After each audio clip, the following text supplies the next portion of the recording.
O Heiland, reiß die Himmel auf. Haben wir jetzt gesungen und ein paar Strophen später, komm, tröst uns hier im Jammertal. Es sind, glaube ich, nicht so gewohnte Texte für Weihnachten. Und auch der heutige Predigttext ist vielleicht auf den ersten Blick ein bisschen ungewohnt. Wir sind doch mitten in dieser Weihnachtszeit.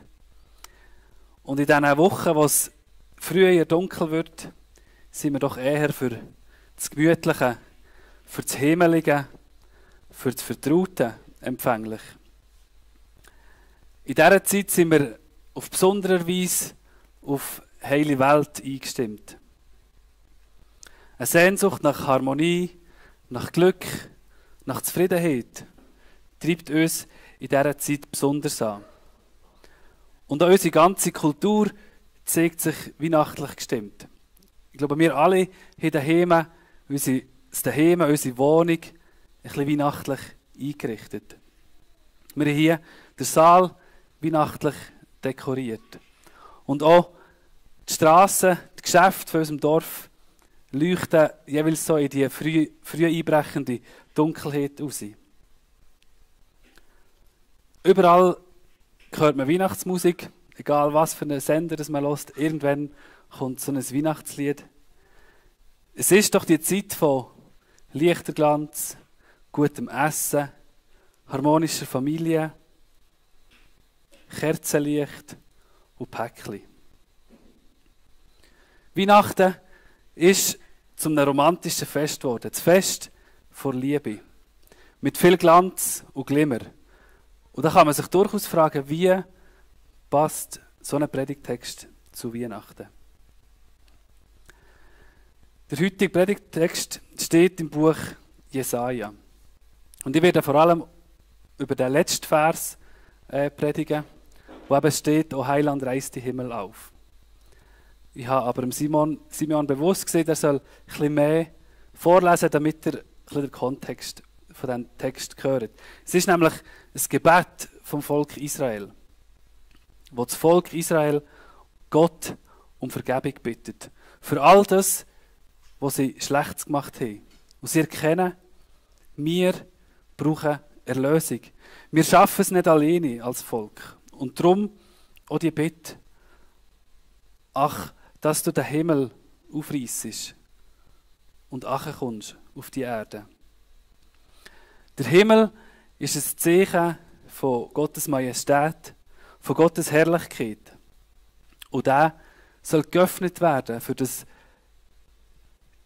gnadenvolle Eingreifen von Gott erlebt kann werden. Das Volk Israel realisiert, wenn Gott nicht selber die Initiative ergreift und aus der Verborgenheit, aus dem Himmel kommt, dann sind wir verloren.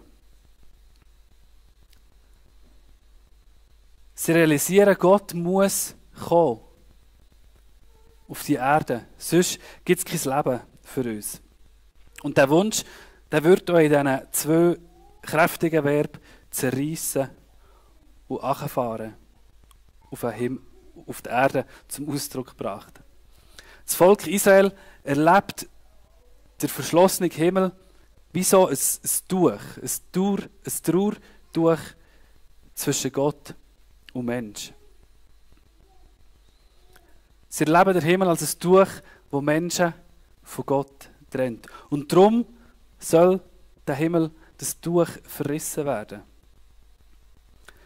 Was sonst zu dieser Zeit eben ein Zeichen von Trauer, von Entsetzen war, wenn man so ein Trauergewand zerrissen hat, wird in diesem Gebet ein Zeichen vom Heil. Und vielleicht leuchtet bei den einen schon im Hinterkopf so ein Lämpchen auf. Das kennen wir doch von irgendwo.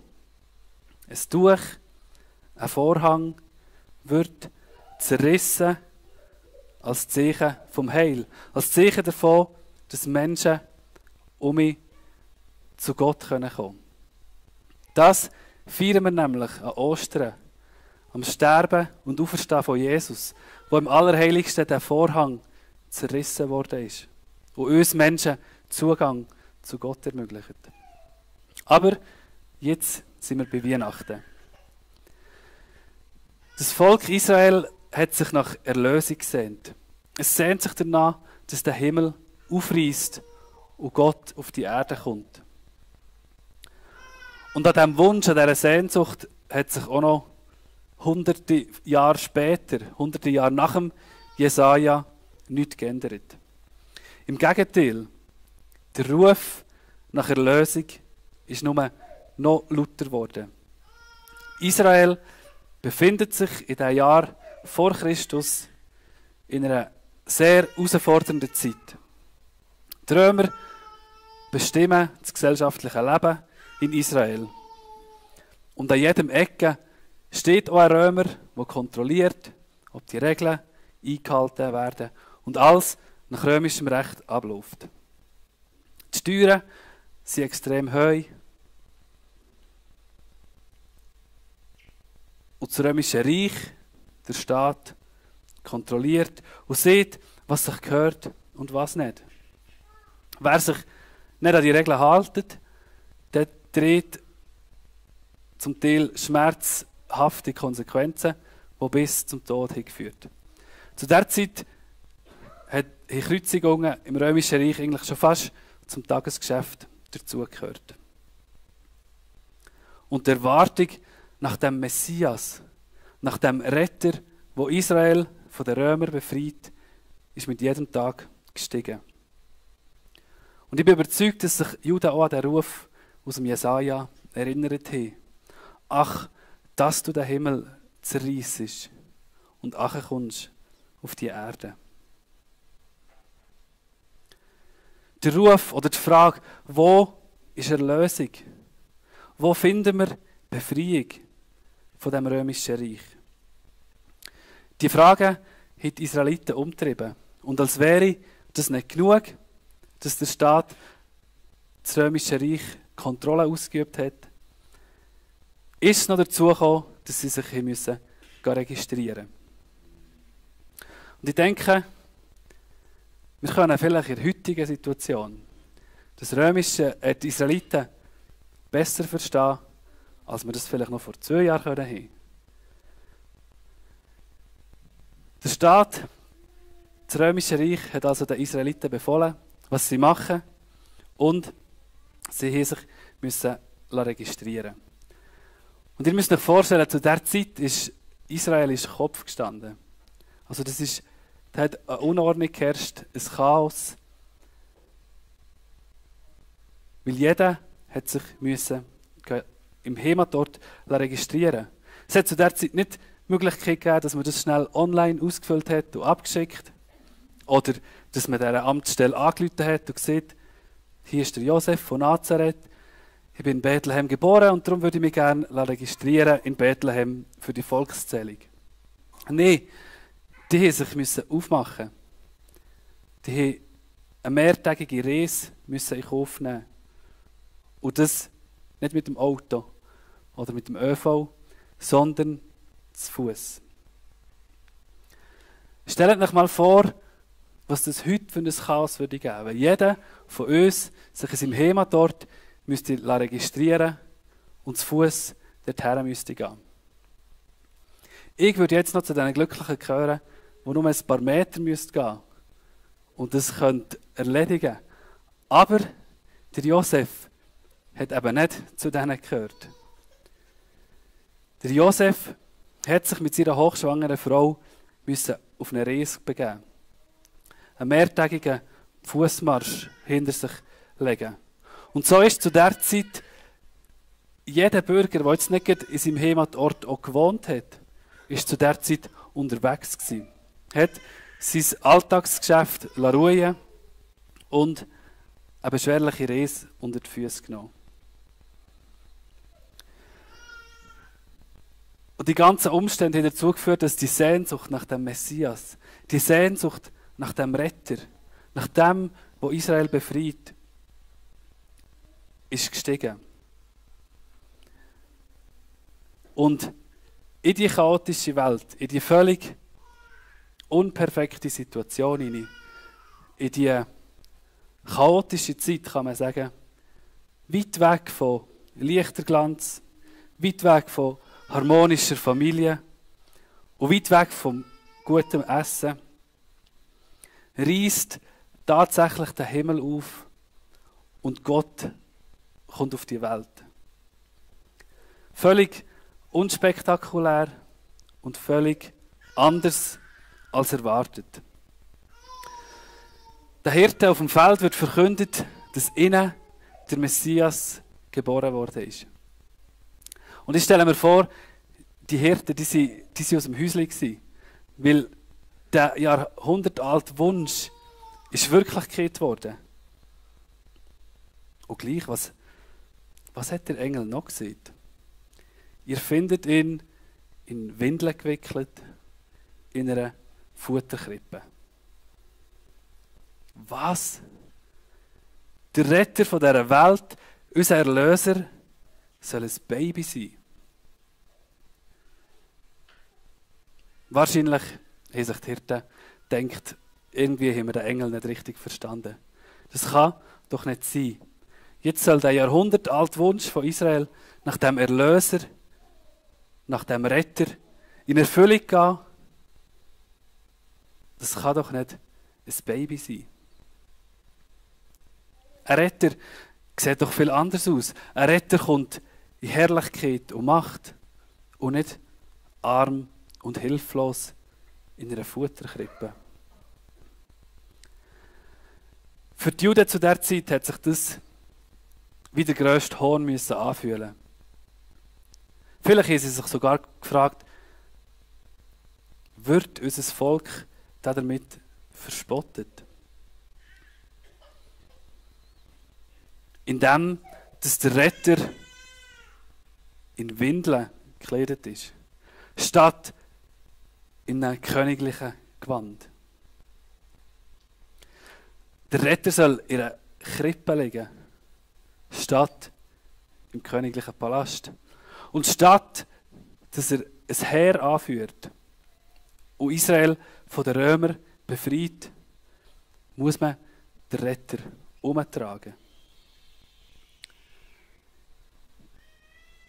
Ihr merkt, dass sind zwei Vorstellungen, zwei Welten aufeinander getroffen. Mit völlig unterschiedlichen Vorstellungen. Der Himmel kollidiert mit der Erde. Und was dort passiert, ist für Menschen kaum vorstellbar gewesen. Und als ich so darüber nachgedacht habe, ist mir ein anderer Vers aus dem Jesaja in den Sinn gekommen. Dort steht nämlich, denn meine Gedanken sind nicht eure Gedanken und eure Wege sind nicht meine Wege, spricht der Herr. Jesaja 55, 8. Gott lädt also durch Jesaja ein paar Kapitel früher schon andeuten, dass unsere Wege nicht seine Wege sind. Dass unsere Vorstellung von Erlösung, dass unsere Vorstellung nach dem Retter aber vielleicht nicht seiner Vorstellungen sind. Gott hat einen völlig anderen Plan gehabt, als die Juden, wie das Rettung aussieht. Wenn er den Himmel aufreißt, so wie wir das in diesem Lied gesungen haben, und ansteigt, dann passiert etwas völlig anderes als erwartet. Und trotzdem, oder vielleicht auch gerade weil es so anders ist, als das wir erwarten, können wir nur staunen. Mir zumindest ist es dieses Jahr um mich so gegangen, dass ich in dieser Adventszeit manchmal, als ich so darüber nachgedacht habe, einfach nur staunen konnte. Ich war fasziniert von dem, wie Gott gewirkt hat. Dass er völlig einen anderen Plan für Erlösung hat, als dass wir das vielleicht haben. Oder dass die Juden dann hatten. Gott ist nicht mit einem riesen Spektakel vom Himmel gekommen, sondern völlig im Stillen, völlig abseits vom grossen Geschehen. und völlig schwach und zerbrechlich. Und ich habe mich gefragt, warum hat Gott diesen Weg gewählt? Warum ist er eben nicht als der mächtige Herrscher, wo man schon auf den ersten Blick merkt, das ist der Erlöser? Wieso ist er nicht so gekommen?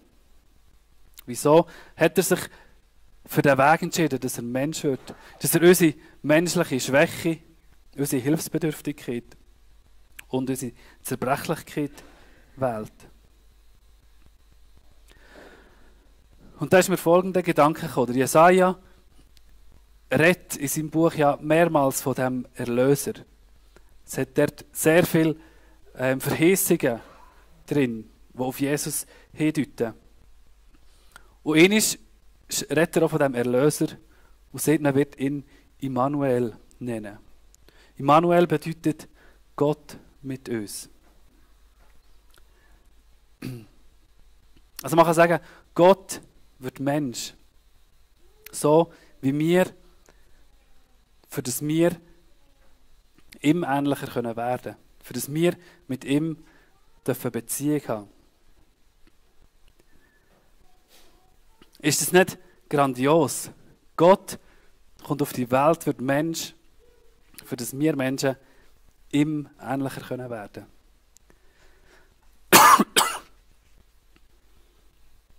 Mir hat der Gedanke in der letzten Woche begleitet und fasziniert.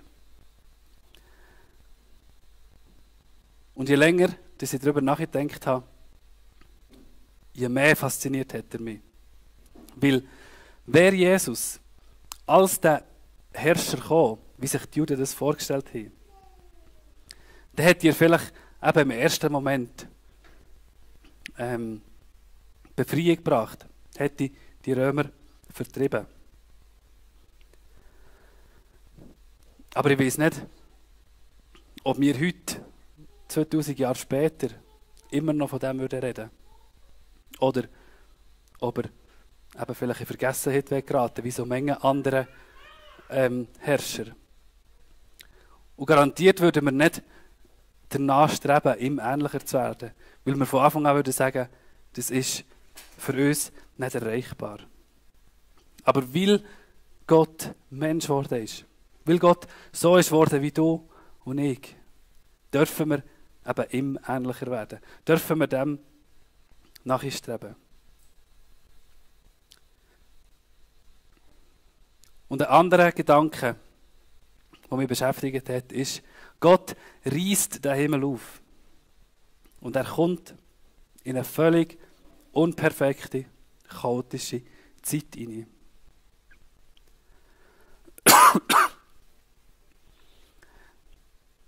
Ich habe euch vorher die Szene, die dort in diesem Volk geherrscht hat, ein bisschen vor Augen gemalt. Gott bricht in eine völlig verrückte Zeit hinein und schenkt Veränderung, schenkt Erlösung. Und ist es nicht oft in unserem Leben so, dass wir uns schon Erlösung, Befreiung wünschen, aber wir rechnen erst damit, wenn wir noch das und das gemacht haben. Mir ist es manchmal so gegangen, dass ich gedacht habe, wenn ich diesen Bereich von meinem Leben im Griff habe, dann kann Gott durch mich durchwirken. Wenn ich diese Situation geklärt habe, dann darf ich Vergebung erleben. Aber Freunde, der Gedanke, der ist so falsch. Versteht mich richtig. Klar sollen wir an uns arbeiten. Klar wollen wir Jesus ähnlicher werden. Aber wenn wir sagen, wir erleben erst Erlösung, wenn wir das und das im Griff haben, dann machen wir Erlösung von uns abhängig und nicht von Jesus. Wenn wir das sagen, dann wollen wir eigentlich unser eigener Erlöser sein. Und gerade die Weihnachtsgeschichte zeigt uns so deutlich vor Augen, dass Gott in völlig verrückte, völlig chaotische Zeiten kommt. Und dort, wo er hineinbricht, eine Veränderung schenkt. Und das Geniale an Gott finde ich auch, dass so Situationen, die bleiben nicht gleich. Sondern wenn er reinbricht, dann geschieht Veränderung. Wenn Gott in dein Leben, in deine Welt hineinbricht, dann passiert eine Veränderung. Vielleicht nicht von heute auf morgen. Das ist ja bei dem Weg, wo Gott gewählt hat mit Jesus, auch der Fall gewesen. Mit der Geburt von Jesus ist ja noch nicht alles von heute auf morgen anders gewesen. Aber mit der Geburt hat etwas angefangen. Mit der Geburt ist etwas ins Rollen gekommen. Ist der Steh vor Erlösung ins Rollen gekommen.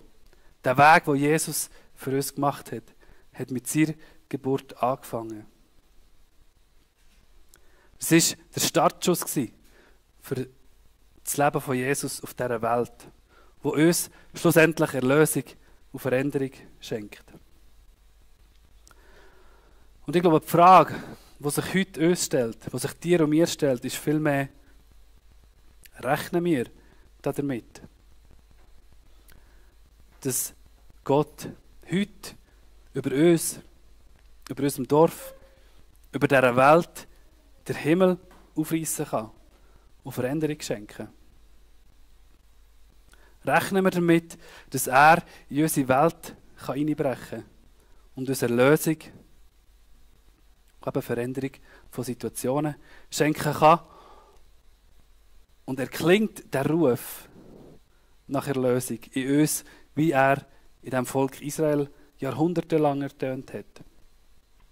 Nicht immer gleich laut, aber es war ein stetiger Wunsch von diesem Volk. Auch wenn es manchmal krumme Wege gegangen ist, es hat sich trotzdem immer wieder auch die Erlösung in Erinnerung gerufen.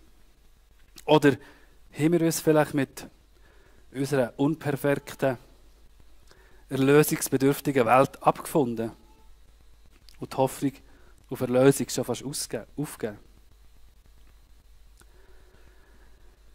Wir haben vorhin hören, was Weihnachten für Simeon bedeutet, was Weihnachten für euch bedeutet. Für mich bedeutet Weihnachten Hoffnung. Weil wenn wir Weihnachten feiern, dann feiern wir die Hoffnung von dieser Welt. Dann feiern wir Gottes Rettungsplan, der an Weihnachten angefangen hat. Und dabei geht es eben nicht um Lichterglanz, um gutes Essen, um harmonische Familie und Päckchen. Natürlich sind das schöne Nebensächlichkeiten, die ich ja durchaus auch schätze. Aber ich habe manchmal das Gefühl, vor lauter Nebensächlichkeiten vergessen wir manchmal die Hauptsache von Weihnachten. Oder verlieren sie ein bisschen aus dem Blick. Aber unsere Welt braucht die Hoffnung von Weihnachten. Ich glaube, in der aktuellen Situation besonders, aber auch sonst braucht die Welt dich und mich, damit wir ihnen von dieser Hoffnung erzählen. Wir stehen in der Pflicht, dass wir unseren Mitmenschen von dieser Hoffnung erzählen und ihnen sagen, Gott hat den Himmel aufgerissen und ist mit seinem Sohn auf die Welt gekommen, für das wir eben vor dem offenen Himmel können sein, für das wir dürfen Zugang haben zum Vater, in dieser Beziehung dürfen leben. Und das ist für mich so etwas Wunderbares, wo wir eben einerseits an Ostern feiern, aber eben auch schon an Weihnachten. Weil das der Anfang war von diesem Rettungsplan, von dieser Erlösung. Und wir wollen dann eine Zeit nehmen von 1 Minute, 2, wo wir das Ganze ein bisschen reflektieren. Und ich werde euch für die Zeit 2 Fragen mitgeben. Einerseits die Frage, hast du die Hoffnung auf Erlösung in dir? Kennst du den Jesus? Oder ist der dir völlig fremd? Oder vielleicht kennst du den Jesus, aber du hast die Hoffnung verloren. Hast die Hoffnung auf Erlösung verloren. Und dann möchte ich dich ermutigen, gang nach dem Gottesdienst auf jemanden zu. Oder komm auf mich zu, stüpf die Nachbarn an und bete zusammen. Weil ich glaube, Gebet sind so etwas Kraftvolles, so etwas Wichtiges, wo Leben, wo Situationen können verändern können.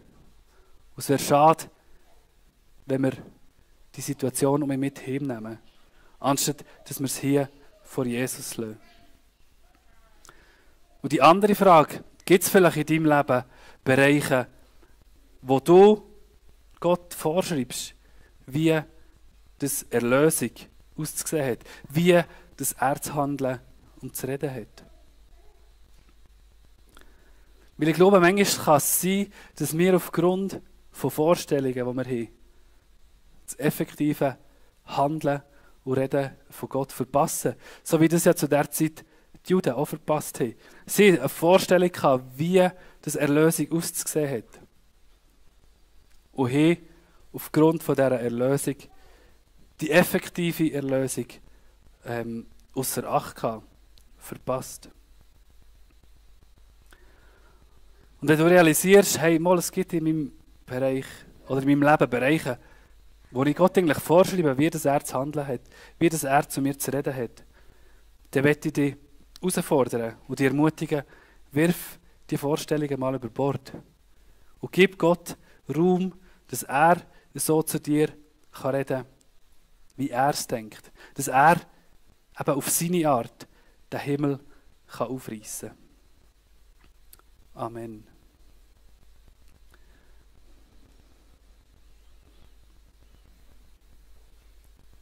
Wir nehmen uns kurz die Zeit, wo sich jedes die Gedanken macht.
Himmel, ich danke dir, dass wir dich kennen dürfen, dass wir mit dir durchs Leben gehen dürfen.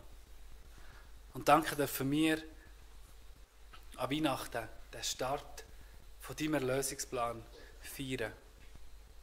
Danke, hast du deinen Sohn auf die Erde geschickt. Bist du in deinem Sohn selber auf die Erde gekommen und hast du das möglich gemacht, was für uns unmöglich war. Hast du den Weg zu dir frei gemacht. Und ich danke dir, dass du eben der Immanuel bist, der Gott, der mit uns ist. Und ich bitte dich darum, dass wir ja auch so in den kommenden Tagen, dass das so darf bewusst werden. Du kommst in völlig verrückte Zeiten und schenkst Veränderung. Durch das, dass du reinbrichst. Und das wünschen wir für mich persönlich, für unser Leben, dass wir dich dürfen erleben. Vielleicht völlig anders als erwartet. Und dass das ja etwas darf sein, die Erlebnisse, die wir mit dir machen, dass die uns dürfen prägen für das kommende Jahr. Und danke, bist du ein Gott, der ständig mit uns den Kontakt sucht und der Situationen verändert und prägt. Und ich danke dir einfach, dass wir uns dir so hergeben dürfen, wie wir sind. Und dass du uns so begegnen willst, wie du uns ganz persönlich willst. Amen.